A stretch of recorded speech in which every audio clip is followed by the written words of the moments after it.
Welcome to my channel once again. Today, let us look at the similarities between Egyptian and Hindu mythologies. I, for one, firmly believe that the Hindu mythology is an offshoot of the Egyptian mythology. The language, the regional influences could be there, could be different, but in a sense, both are same. So, in Hindu, let us start with the very beginning. The Egyptian mythology, the central figure or the central figures of in Egyptian mythology are the trinity of Osiris, Horus, and Mary. Mary, or she is called Isis. In Hindu mythology, the letters OHM represent the beginning. So, Om is nothing but Osiris, Horus, and Mary. Now, let us see, let us go back to my theory and see certain equations. According to my theory, we have the following equation. If you want to know how I came up with these, you can refer to my previous videos. But for now, I am assuming that you have watched all my previous videos so that you can understand what I am telling you now. So, 2 Mercury plus 6 Venus, 10 Earth, 18 plus 18 Mars plus 26 Jupiter plus 38 Saturn. These are the actually constants associated with the planets, and they make up a total of 100. And on the other hand, the right hand side of the equation, we have 1 cube the fire, plus 2 cube the air, plus 3 cube the moon, plus 4 cube the sun. So if you take the sum of these 4 entities, you will get a total of 100. So in a sense, till Saturn, sun, moon, air, fire together can control the realm. The realm up to Saturn can be completely controlled by these 4 cubes. Basically, cubes are, as I told you, the Osiris, who is 15 squared, who is assigned the value 15 squared, splits into 5 cubes, 5 cube, 4 cube, 3 cube, 2 cube, and 1 cube, sum being 225, which is nothing but 15 squared. So sun, excluding the 5 cube here, that is, we are taking only first 5 natural cubes. So excluding 5th cube, which is nothing but Betelgeuse or Rudra in Hindu mythology, sun alone can control up to Saturn. But beyond Saturn, we have the planets Uranus and Neptune, or Rahu and Ketu in Hindu mythology. So, who controls the whole system?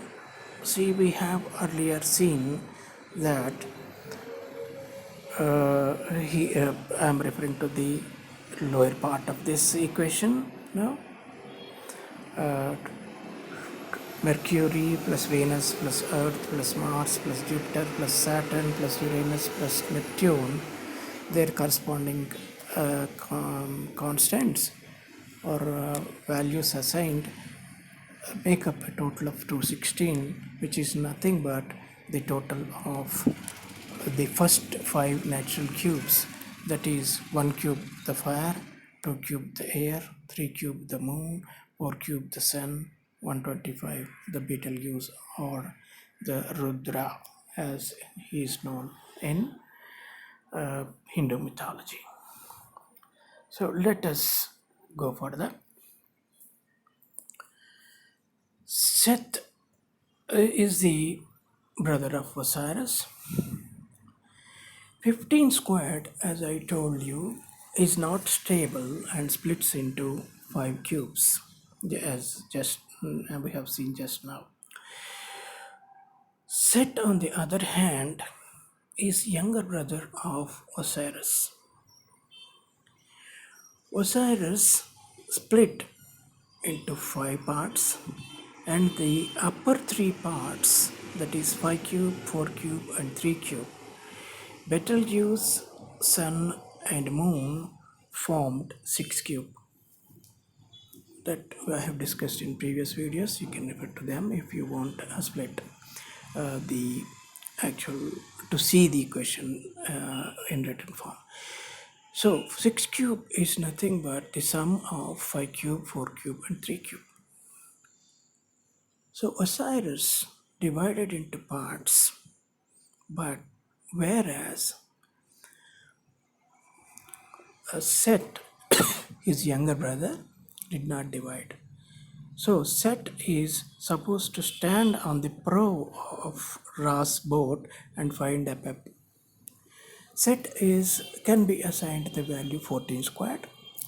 14 squared is basically a single square which does not split into further parts.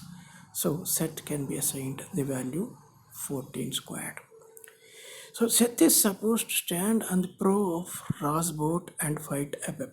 Here we are seeing similarities between Egyptian and the Hindu mythologies. Apep, you may be wondering who is Apep. Apep was the ancient Egyptian deity who embodied chaos. So the Horus, Ra is otherwise known as Horus, the son of Osiris. The son of Osiris is assisted by his uncle, paternal uncle, the younger brother of his father Osiris, who is Seth. He is assisted by Seth in fighting the Apep. Apep is a snake-bodied embodiment of chaos, otherwise darkness. So the son of Osiris is assisted by his paternal uncle Seth in fighting the darkness. Ra is supposed to, for those who are not familiar with Egyptian mythology, Ra is nothing but sun god or Horus as he is known in Egyptian mythology. Horus is supposed to travel on a boat. It is called Ra's boat, and on that Ra's boat, on the prow is in the sense on the front part of the boat, Seth stands and he directs Ra in making his daily journey around the earth. In the sense, distributing the warmth and sun light to all components of the solar system.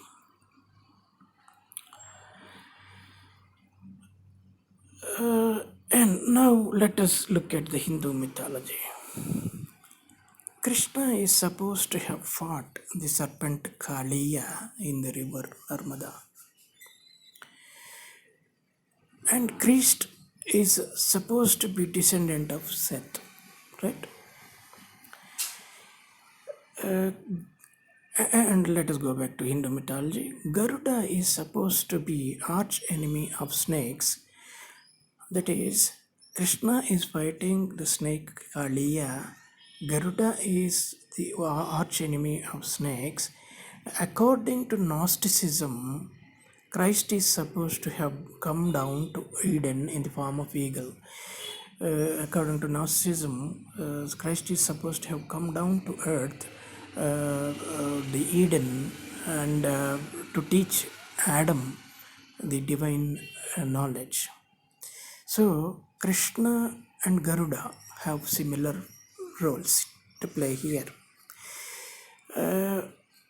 So, there are a lot of similarities between roles of Krishna and Christ and Garuda. We are missing the more important part here. I think the comparison was between the Ra Seth of Egyptian mythology and Vishnu and Garuda of Hindu mythology. Vishnu is supposed to is supposed to be helped by Garuda, the bird, in making his it's not rather Vishnu, it is the physical manifestation of Vishnu, who is nothing but Surya, the sun god. The sun god is supposed to be assisted by Garuda in making rounds about the earth, in the sense in distributing light and warmth to earth. Of course, I'm repeating the story here. I think, according to my theory, Osiris is 15 squared and Set is 14 squared. Since 15 squared is unstable, it splits into 5 cubes, as in the equation 15 squared equal to 1 cube, 2 cube, 3 cube, 4 cube, 5 cube. So Set is, being the younger brother of Osiris, can be assigned 14 squared, which remains as one stable piece and does not split. I have explained this even before. Here it won't be amiss to remind this is a more interesting story, Hindu story. Here it would be amiss to remind the childhood story of Krishna. One day Krishna was playing in the mud, and Yashoda, his foster mother, doubts that he is eating dirt and asks him to open his mouth. And to her surprise, she finds all 14 realms in his mouth. This parable clearly indicates that Lord Krishna is none other than Seth. So we can say Christ is supposed to be descendant of Seth. So there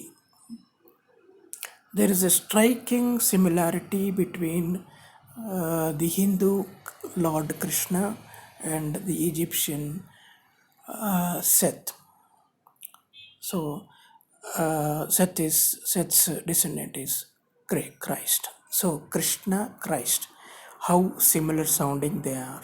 So I think, I firmly believe that they are one and the same entities. So these equations aptly corroborate the similarities between the Hindu and Egyptian mythological concepts. Hindu sun, the physical manifestation of Lord Vishnu, the ruler of the universe, goes on distributing light and warmth on his daily journey and is supposed to be assisted by Garuda. Here maybe people may be little confused why I am saying actually Surya is the sun and Vishnu is the ruler of the universe. But here I am supposing that sun is the physical manifestation of Vishnu.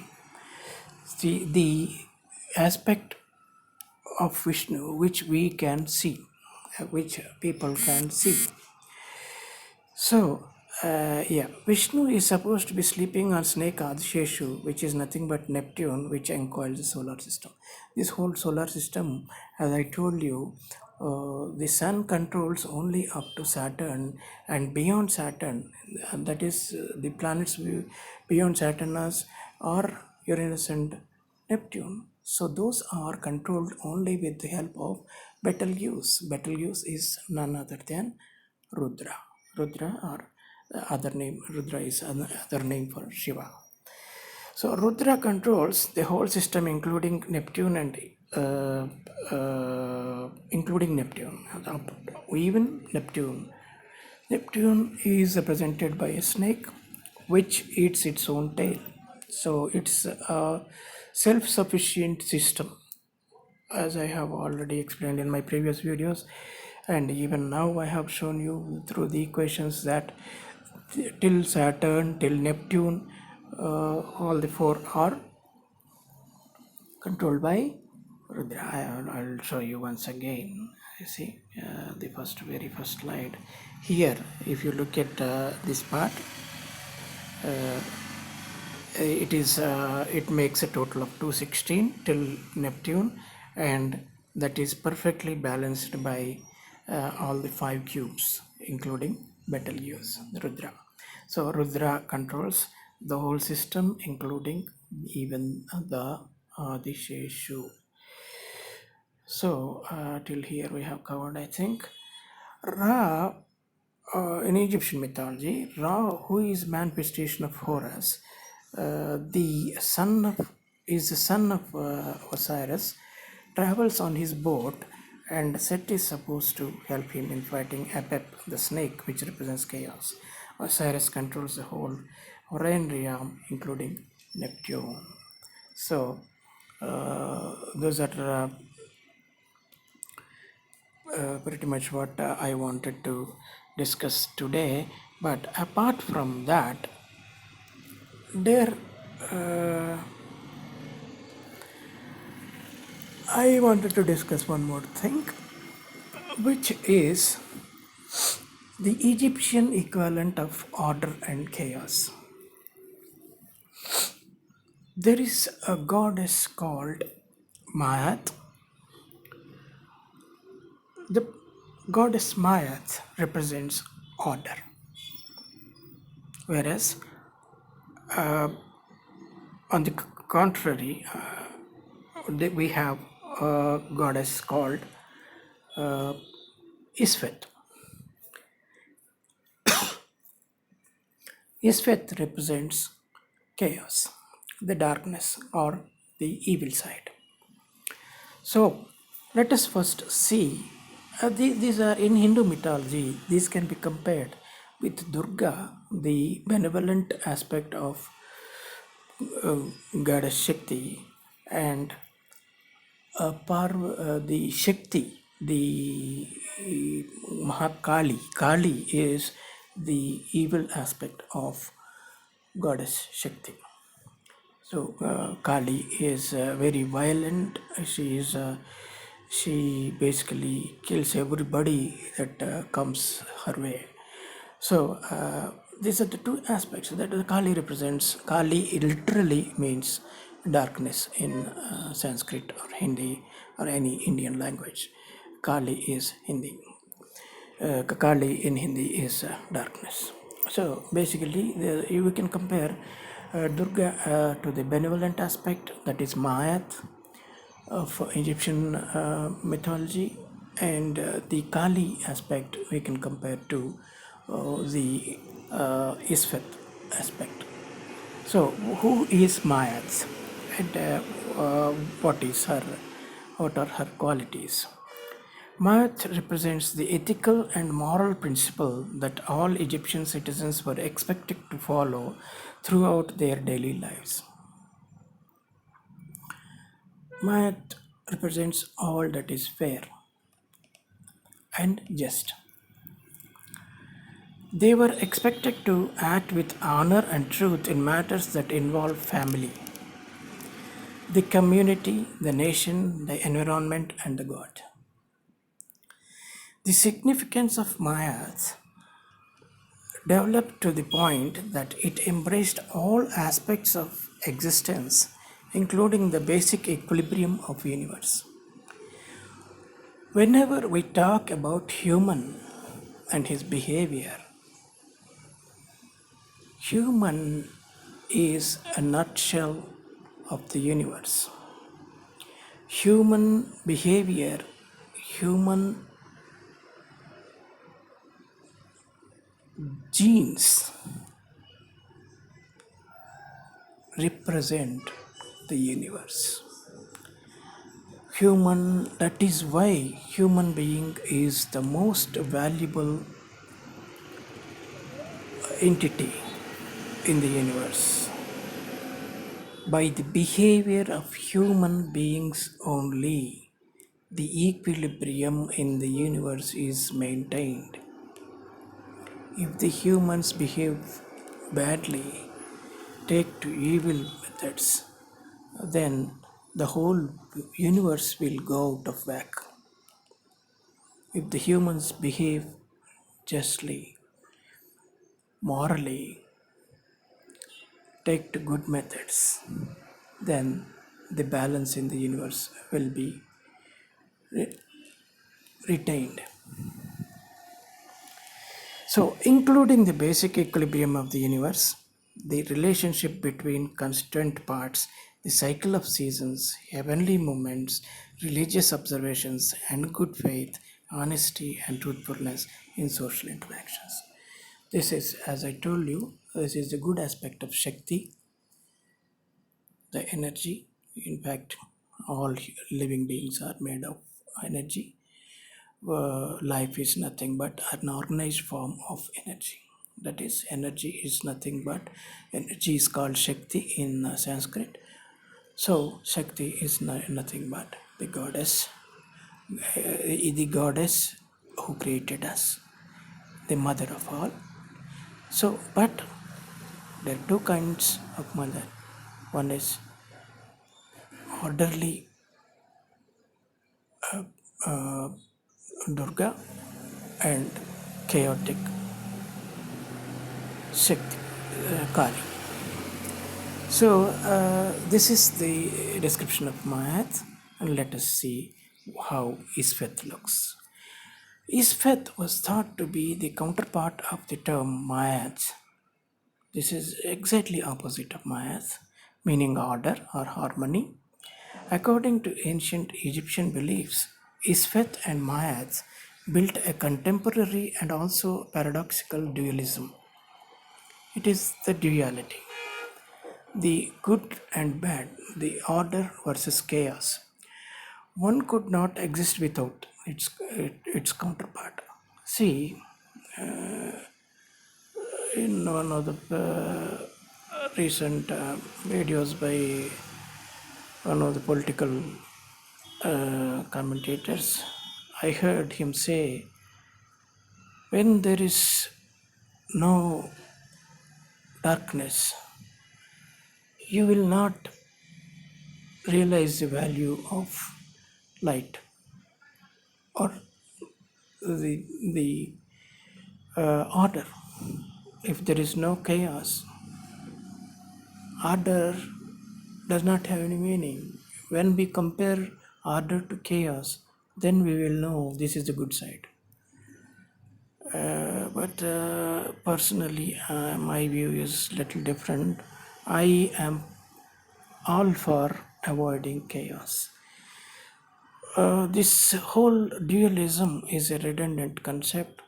Why bring order out of chaos when we can avoid chaos altogether? That's my opinion. But then in the Egyptian mythology, they have given a lot of importance to the dualism. And in fact, in this material world, in this material world, there's bound to be some negative aspect. In fact, excuse me, and in fact, the whole material world is negative, made out of negative material. Only the souls which direct us towards heaven are positive. So that is why it is even more important that the behavior of human beings is even more important in balancing the universe. So, without its counterpart, Isfet, Mayat balanced each other. Mayat was to overcome Isfet. That is that which is difficult. Evil disharmonious and troublesome. These are the qualities of Isfet. Isfet was to be overcome by good and to replace disunity and with unity and disorder with order. Disunity, Isfet represents disunity. It is actually splitting many versus one. Many is Isfet and one is order or Ma'at. So, an Egyptian king, Pharaoh, was appointed to achieve Ma'at. So, the very purpose of the king was to achieve Ma'at or the order, which means that he had to keep and protect justice and harmony by destroying Isfet. So, the real duty of the Pharaoh, Ra, or in India, the Raja or the ruler, is to fight injustice and bring back order and harmony. A responsible kingship meant that Egypt would remain in prosperity and at peace in Mayas. So the ultimate goal of the kingship was to bring back Mayas, that is, bring order. So I think we have discussed a lot today. So I want to call it a day for now, and let us meet next time. Thank you for watching.